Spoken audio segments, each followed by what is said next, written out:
Hi friends, మరి ఎలా ఉన్నారు? బాగున్నారా? అందరూ బాగున్నారా అనుకుంటున్నాను. మరి ఈరోజు దేవుని వాగ్దానంతో నేను ముందు వచ్చాను. ఈరోజు దేవుని వాగ్దానము కీర్తన గ్రంథము 32వ అధ్యాయము 6వ వచనం.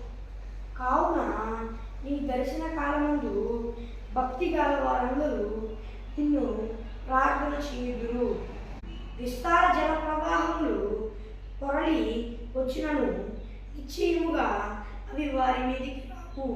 అది ఫ్రెండ్స్, ఈరోజు దేవుని వాగ్దానము. ఈరోజు దేవుని వాగ్దానం ద్వారా మరి దేవుడే సెలవిస్తున్నాడు అంటే, నా దర్శన కాలం ముందు భక్తి గలవారు నాకు మొరపెడతారు, ప్రార్థిస్తారని సెలవిస్తున్నాడు. మరి మీరు ఎలాంటి పరిస్థితుల్లో ఉన్నా మరి భయపడవారు ఫ్రెండ్స్. మరి దేవుడే సెలవిస్తున్నాడు అన్నారు కదా, ఆయన భయభక్తులు కలిగిన వారంట ప్రార్థన చేస్తారని ఆయన సెలవిస్తున్నాడు. మరి అలాగే దేవుడే సెలవిస్తున్నాడంటే, విస్తార జల ప్రవాహాలు వారి మీదికి పొరలి వచ్చిన నిశ్చయంగా అవి వారి మీదికి రాకుండా నేను వారిని కాపాడి సంరక్షిస్తానని మరి దేవుడు సెలవిస్తున్నాడు ఫ్రెండ్స్. దేవుడు సెలవిస్తున్నాడు, అందరూ విన్నారు కదా. మరి అయితే దేవుడు సెలవిస్తున్నాడు, నా దర్శన కాలం ముందు భక్తి గలవారు ప్రార్థన చేస్తారని దేవుడు సెలవిస్తున్నాడు. అయితే మీరు చాలామంది అనుకుంటూ ఉంటారు, మరి ఆయన దర్శన కాలం ఎప్పుడు అని చాలామంది అనుకుంటూ ఉంటారు. ఆయన దర్శన కాలం అంటే మరి ఏ కాలమో కాదనమాట, ఈ కాలమేనమాట. ఎందుకంటే ఇది ఆయన దర్శించాడు, ఈ కాలాన ప్రార్థన చేయాలని దేవుడు సెలవిస్తున్నాడు.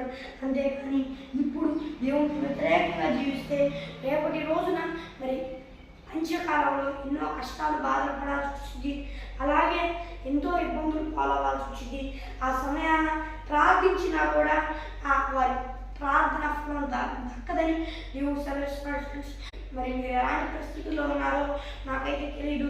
మరి దేవుడికి వ్యతిరేకంగా జీవిస్తుంటే జీవించవాకండి.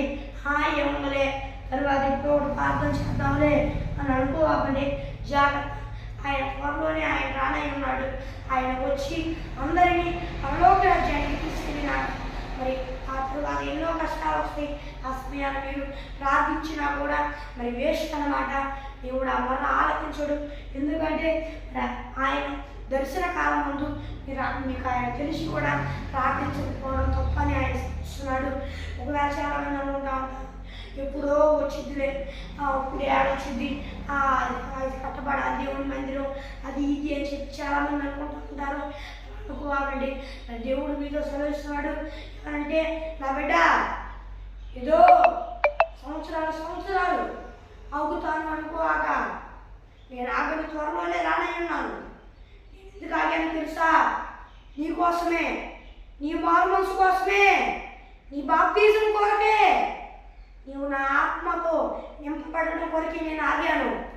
అదే ఇప్పుడు వచ్చావనుకో, నీవు అగ్నిగుణానికి వెళ్తావు, నువ్వు నశించిపోతావని చెప్పి నేను నీ కొరకే ఆగాను నా బిడ్డ. ఇప్పటికైనా నమ్మరని ఆయన సెలవిస్తున్నాడు ఫ్రెండ్స్. మరి ఆయన మారమని దేవుడు సెలవిస్తున్నాడు. మారి భక్తి గలవారిగా జీవించి ప్రార్థన చేయమన్నాడు. అలాంటి వారికి ఈ లోకంలో కష్టాలు రావచ్చేమో, జల ప్రవాహాలుగా పొరలి వచ్చి రావచ్చేమో, విస్తారమైన జల ప్రవాహాలు రావచ్చేమో వారి మీదకి. కానీ అవి వారిని ఏం చేయలేవు, వారి మీదకి రాలేవు అని ఆయన సంతోషిస్తున్నాడు ఫ్రెండ్స్.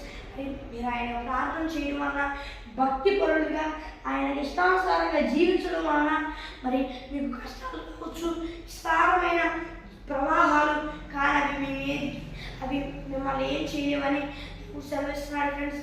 మీరు ఎలాంటి పరిస్థితుల్లో ఉండి ఈ వాగ్దానం చూస్తున్నారు నాకైతే తెలియదు, కానీ దేవుడే సెలవిస్తున్నాడు అన్నారు కదా. మరి ఆయన దర్శన కాలం అంటే భక్తి, మరి ఆయన దర్శన కాలం అందే భక్తి గల వారిగా జీవించి మరి ఆయన్ని వేడుకోండి. అయ్యా నన్ను రక్షించని దగ్గర పశ్చాత్తాపడండి, మీ పాపాల నిమిత్తం బాప్తిజం తీసుకోండి, ఆయన ఆత్మను పొందుకొని ఆయన రాజ్య వారసులు అవ్వండి. ఆయన ఎవరి కోసమో లేట్ చేయట్లేదు, మీ కొరకే మీరు నశించిపోతారని, దారి తప్పిపోతారని చెప్పి మీ కొరకే ఎదురు చూస్తున్నాడు. ఏముందలే ముసలం అయినా చూసుకున్నాం అనుకుంటున్నారు, మరి అలా అనుకోవాలని చెప్తుంది అనుకుంటున్నారు. ఆ మాట దేవుడు ఇప్పుడు మీతోనే సెలవిస్తున్నాడు. ఏమనంటే, బిడ్డ ఎంతో కాలం కాదు నేను రావడానికి, నీ కొరకే ఆగుతున్నాను నా బిడ్డ. నువ్వు మారు అని దేవుడు సెలవిస్తున్నాడు ఫ్రెండ్స్. మరి అలాగే మరి దేవుడు సెలవిస్తున్నాడు, మరి మీరు బాప్తిస్మం తీసుకోమని ఆయన సెలవిస్తున్నాడు, మారు మనసు పశ్చాత్తాపం పొందమని కూడా ఆయన సెలవిస్తున్నాడు ఫ్రెండ్స్. మరి మీరు ఎలాంటి పరిస్థితుల్లో ఉన్నా భయపడక మారు మనసు పశ్చాత్తాపం పొందండి. ఆయన మీ కొరకు ఎదురు చూస్తున్నాడు. నా బిడ్డ ఎప్పుడు వస్తాడా, ఎప్పుడు వచ్చిద్దా నా బిడ్డ, ఎప్పుడు నా దగ్గరకు వచ్చి మరి మారు మనసు పశ్చాత్తాపం పొందిద్దా, బాప్తిస్మం తీసుకుందా, నా రక్షణ పొందుకొని నా రాజ్య వారసుడు, నా రాజ్య వారసురాలైంది ఎదురు చూస్తున్నాడు ఫ్రెండ్స్. మరి మీరు ఆయన దగ్గరికి రండి. మరి ఆయన ఏం సెలవిస్తున్నాడో అందరూ విన్నారు కదా. నా దర్శన కాలం ముందు భక్తి గల వారందరూ ప్రార్థన చేయరు అని ఆయన సెలవిస్తున్నాడు ఫ్రెండ్స్. మరి మీరు విశ్వాసం ఉండొచ్చేమో, బాప్తిజం తీసుకొని ఉండొచ్చేమో, అలాగే మరి మీరు రక్షణ పొందుకోవడానికి మరి రక్షణ పొందుకున్నాం అని అనుకుంటున్నారేమో. కానీ దేవుడు మీతో సెలవిస్తున్నాడు ఏంటంటే, నా యందు భయభక్తులు కలిగిన వారు ప్రార్థన చేస్తారు. నా బిడ్డ, నువ్వు ప్రార్థన చేయకుండా అన్య దేవతలను ఆరాధిస్తున్నావు, వాటికి వీటికి భయపడుతున్నావు, అది ఇది అనుకుంటున్నావు, అన్య దేవతలు చేసినట్లు విగ్రహాలను చేస్తున్నావు. నాకు ఎట్టా ఉంటున్నావు, ఇదంతా విగ్రహారాధన బిడ్డ. నాకు ఇష్టానుసారమైంది కాదు, నాకు ఇష్టానుసారమైంది పూర్ణ ఆత్మతో నన్ను ఆరాధించి నా ఆత్మను పొందుకొని రక్షణ పొందుకొని నిత్య జీవమైన మార్గంలో నడపడం. అయితే ఈ నా మార్గంలో కొన్ని కష్టాలు రావచ్చేమో, కానీ అవి నీ మీదికి రావు. దగ్గరగానే ఉన్నాయి కానీ నీ మీదికి రావు నా బిడ్డ. నాకు ఇష్టానుసారంగా బ్రతుకు, ఒకవేళ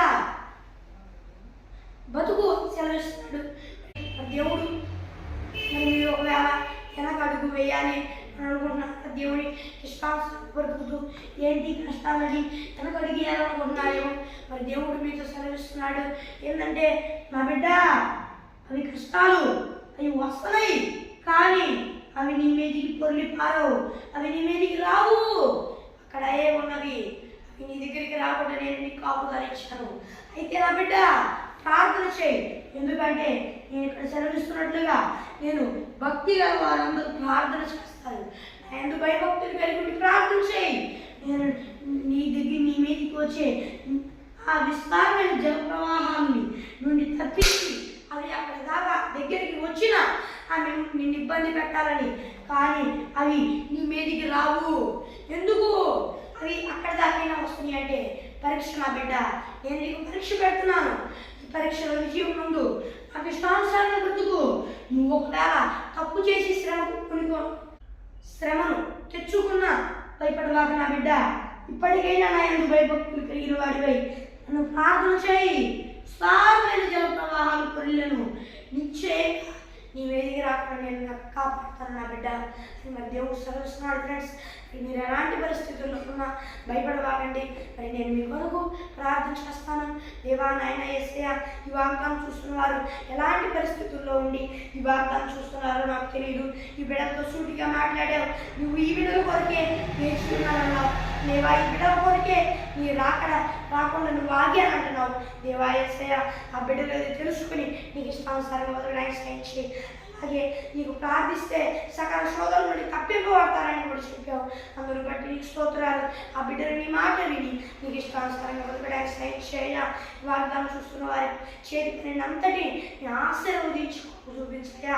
యేసయ్యా నాయనా యేసయ్యా, మరి నీవే కొరకు చూపించమని వేడుకుంటూ ఈ భూలోకంలో ఉన్న వారందరూ, అలాగే ఈ వాగ్దానం చూస్తున్న వారందరూ నేను నమ్ముకుని బాప్తిస్మం తీసుకొని వారు మనసు పశ్చాత్తాపం పొందుకొని దేవా రక్షణ పొందుకోవడానికి సాయం చేయ.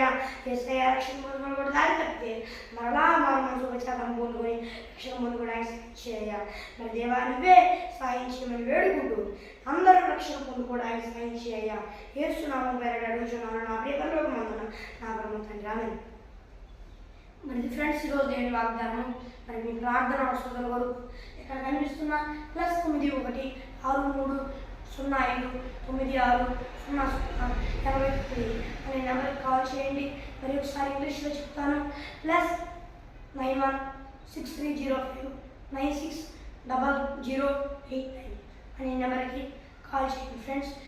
+91 లేదా +91 అనే నెంబర్ దేశం కోడ్ అనమాట. ఆ దేశం కోడ్ని ఈ భారతదేశంలో ఉన్న వారు నొక్కగా దాని పక్కన ఉన్న నెంబర్ని నొక్కి కాల్ చేయండి. అలాగే మరి బయట దేశాల్లో ఉన్నవారు మరి ఆ దేశం కోడ్ని నొక్కి దాని పక్కన ఉన్న నెంబర్ని కూడా నొక్కి కాల్ చేయండి ఫ్రెండ్స్. మరి ఒక దేవుని వాగ్దానంతో మనకి కలుద్దాం. అందువరకు దేవుని కృప చూసుకున్న అందరికీ తోడై నడిపించింది కాక. ఆమేన్. Praise the lord.